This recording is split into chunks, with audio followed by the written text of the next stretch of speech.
on Friday at Public Hall. He's going to need a nap. 2 in 5 days?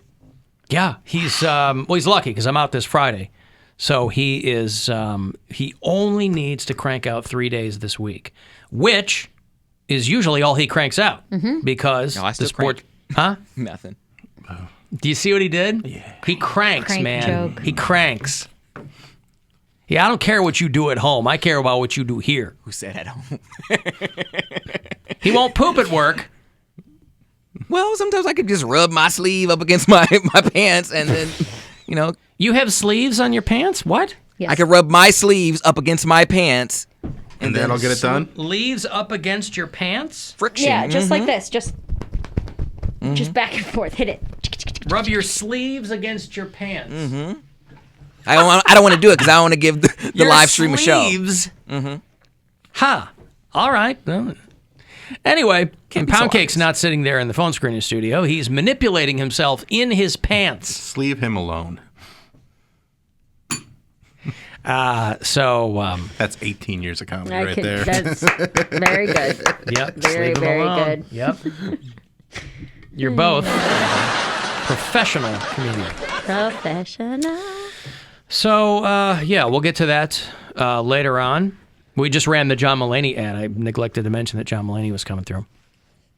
And I'll have those Lewis Black tickets shortly. Chris Rock is coming back. Oh, my goodness. See, John Mulaney's going on an arena tour.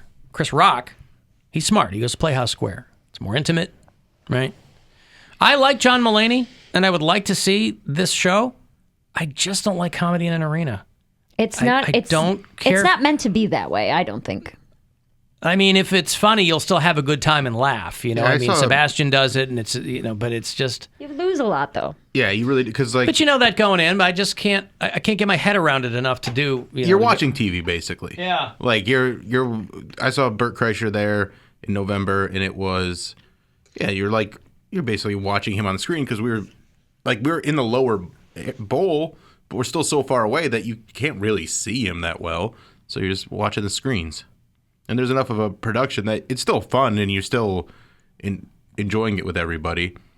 Just a different experience. It's just a different experience. Seeing it with the Dave Chappelle documentary where he had like Jeff Ross and Sam Jay, all those people out there, I was in a better seat. So that was pretty cool. Like that just felt like a regular theater show. Yeah, John Mulaney is going to do the Romo Fijo on September the 23rd. Those tickets will go on sale this Friday. And Chris Rock is bringing the Ego Death World Tour. June 16th, he's going to do the Palace Theater at Playhouse Square. And those tickets are on sale this Friday as well. Also saw that the amazing Jonathan died. Mm-hmm. That's sad. Our buddy Steve Byrne did a great documentary on him a few years ago called Always Amazing. And the amazing Jonathan had been sick for quite some time. He barely looked like himself towards the end. 63 congestive heart failure is essentially what he had. And there were actually two, I think, simultaneous documentaries. Steve Byrne had done one, and then another guy had done an Amazing Jonathan documentary. If you're not familiar with the Amazing Jonathan, this was a guy, they called him the Freddy Krueger of comedy back in the day because he would just do these sight gags that were bananas. He would put like a giant knitting needle through his arm, and blood would come out and all this kind of stuff. And he lived in Vegas. At his most popular, he was making $3 million a year there in Vegas. Just him and Carrot Top running that town. But he died at home last night. His wife made a statement that a hospice nurse had been at the house for the last 3 weeks, and he died last night. But he had a pretty tough ride for a while because he had gotten sick a while back. And I can't remember I thought that I saw him on Star Search when I was a kid, but I don't know if that's correct. I know that I saw him when I was on the air in Kalamazoo. There was an old comedy club there called Gary Fields Comedy Club. That used to be. I remember Gary Fields. That used to be like the big kind of Midwest. If you were touring clubs, you would do Gary Fields Comedy Club. Now I think it's Mark Ridley's Comedy Castle is the big like. That's in Royal Oak. Yeah, that's like the big kind of Michigan one now. But but I saw him 25 years ago at Gary Fields, and he was fantastic. And then Chris Angel had this show called Mind Freak years ago, and he had Amazing Jonathan on that, and so that kind of got more people hip to what he was doing. But he would put like a spike through his tongue, and it was just wild. There was nobody else doing what he was doing. And he was kind of the first one to make fun of magic while doing magic. Yeah. Like, he was a very good magician, but some of the older tricks he was willing to kind of make fun of and like be like, some magicians will use a rope with a magnet in it, and then like he's holding up a rope and it's got a and it sticks to the mic stand. Yeah. Like that kind of, like, basically Job before Job. Right. From Arrested Development. Yeah. But he was from Detroit, so they're going to have a memorial for him in Michigan. They're going to have one in Vegas, and they'll have one in L.A. It was 2014 when he announced that he had been told he had 1 year to live. And then some years later, he kind of tried to do a comeback tour. Well, he did do a comeback tour. But Steve Burns' documentary is kind of more from the perspective of a fan, and the other guys is more about like people saying that Jonathan's lying about being sick, which was really weird. And you could see the guy get progressively thinner and just more sickly, and you're like, yeah, this guy isn't faking this. But I just remember seeing him in high school, and, you know, he's just... Yeah, I never saw him live, but definitely... It just scratched you right where you itched. Yeah, whenever he was on Comedy Central, especially in like the 90s, they'd play those Lot Lizard specials and Just for Laughs specials all the time. Yeah. And man, he was so funny. They'd have him on that show Comic Strip Live a lot back in the day. Like Fox had a show called Comic Strip Live. And it was just a cavalcade of stand-up. Wayne Cotter was the comic who hosted that show for a number of years. Hey, Dick. Hey! Your thoughts on the death of the amazing Jonathan? Boy. You know something that I've been watching... That's your thought? Well, I'll pray for him. He was good. All right, go ahead. Yeah, it's something that they've been doing a series of with... You remember Dick Van Dyke and the Mary Tyler Moore Show? Yeah, Dick Van Dyke is still out there performing, and the guy's like 98 years old or something. Yeah, they have the shows.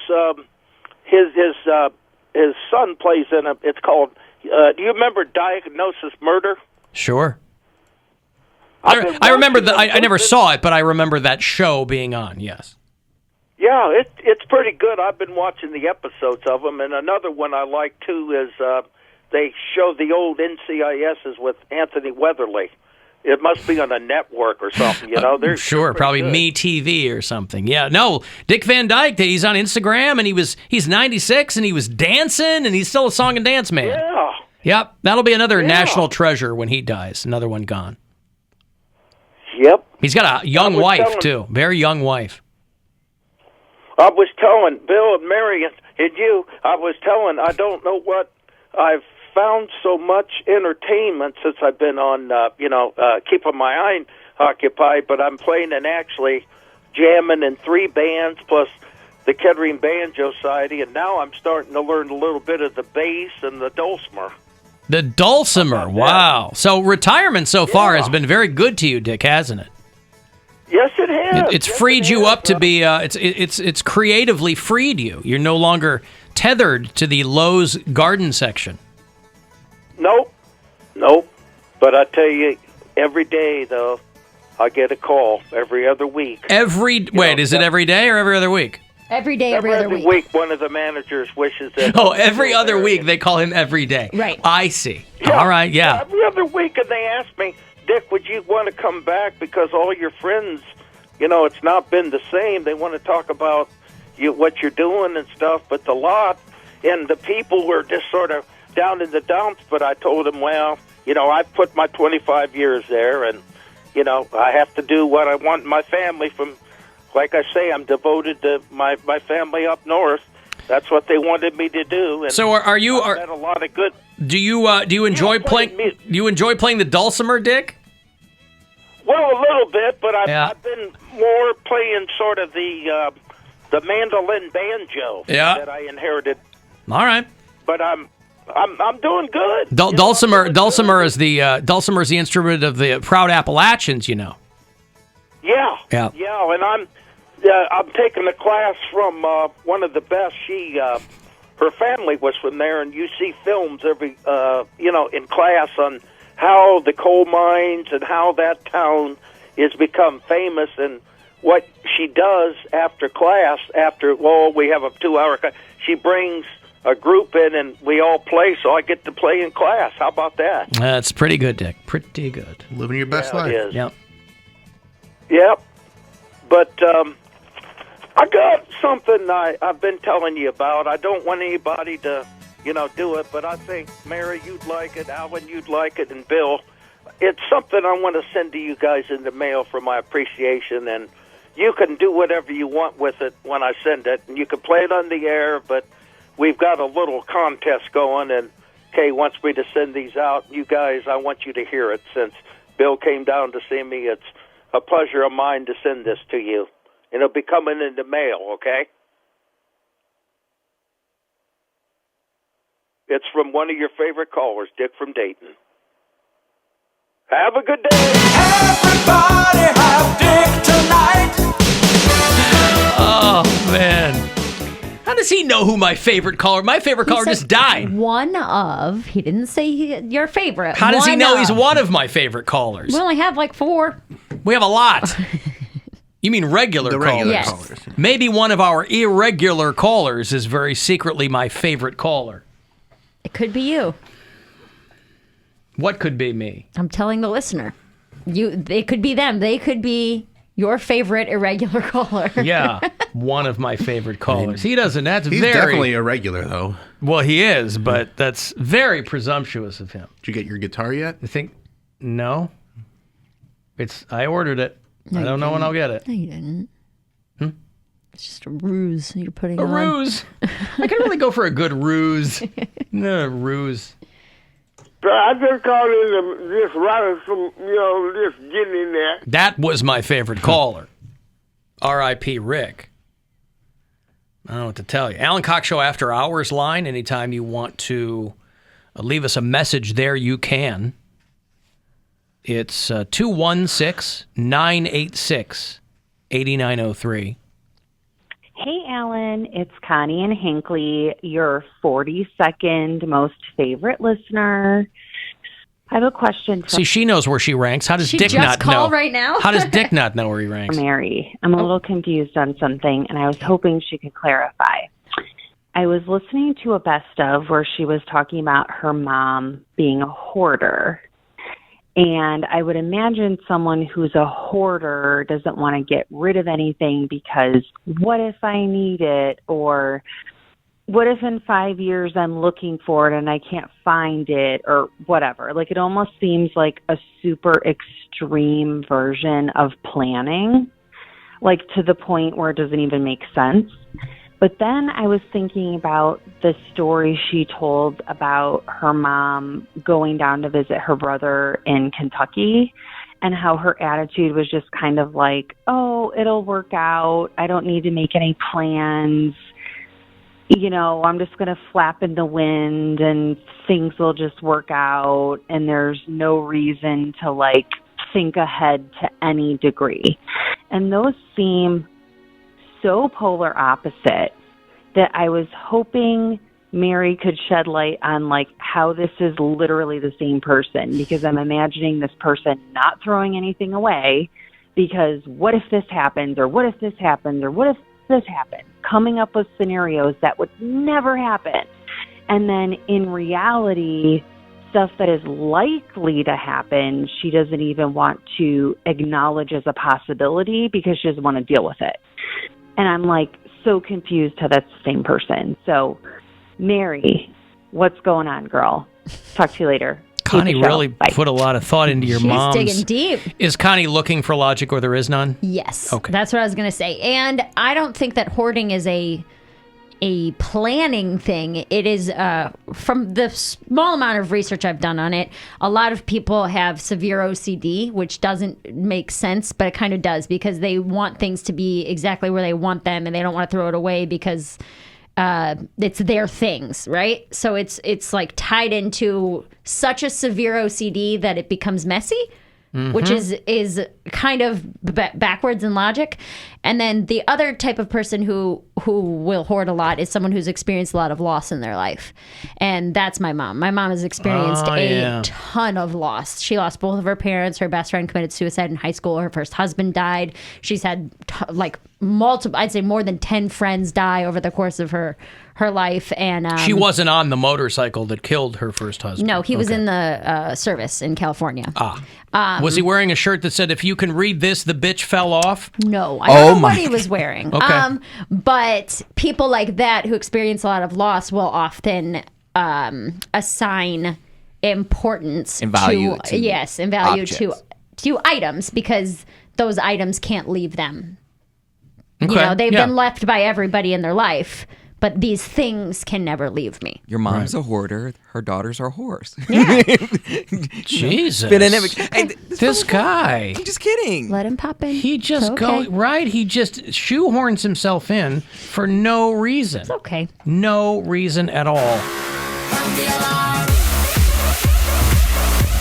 But I don't. And it's important to point out that she's gotten her hoarding under control. Yeah.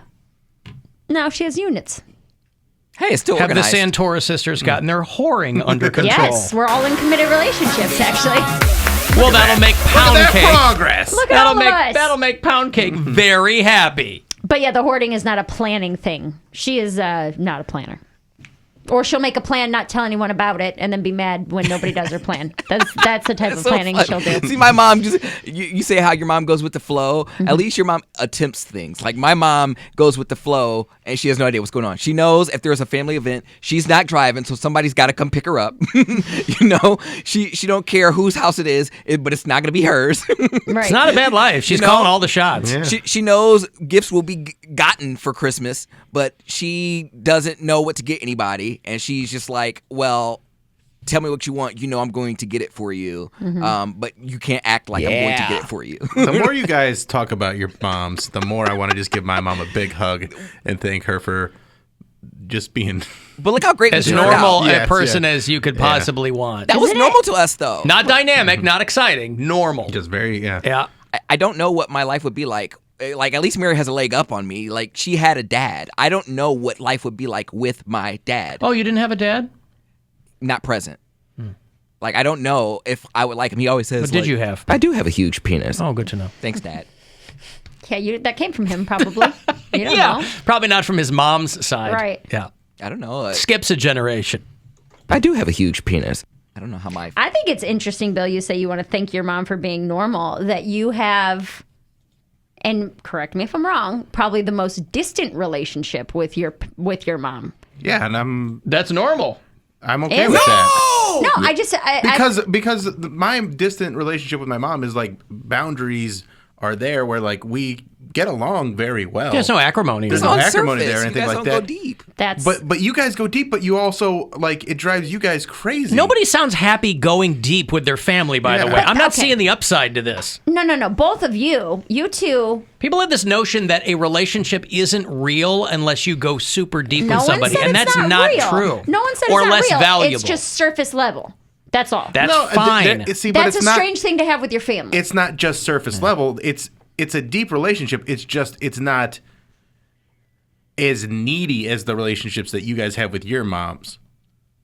I don't know if needy is the right word. No, mine's needy. If I go 3 days without talking to my mom, she'll call me. She's like, "Where was you at? I thought you got hit by a car. I was worried." All of a sudden, his mom's a Southern belle from Savannah, Georgia. I do declare, Cody. Oh, bless your heart. What, bitch? Checking the obituary. Yeah. She's like, "I didn't call you because you know I know you get mad that I'm prying into your life, so I was waiting for you to call me. It's been 3 whole days." So yeah, no. Well, then call your mom more. All she's trying to tell you is to call her more. Say, Mom, I called you. You must have been asleep. And I know my mom's got a closer relationship with other kids in the family, but like it's just And that's fine. it's okay. Like, I it's guess not- I would There's rather... only so much time and resource people have. I would rather have a very involved relationship, but also feel a deep sense of like love and Well, I caring. have the deep and sense of love and caring. You talk about how much you hate your parents all the time. I don't think you've ever said you hate your parents. He don't doesn't say- like their belief system. Yes, That's very different. I love them. Hate a the sin, lot. love the sinner. Got and it. the reason That's I how love them they- so I'm much sure is that's- because we don't spend a lot of time doing these things that you guys are talking That about. seems backwards, right? But no. You love someone because you don't spend time with them. Because then I wouldn't love them as much.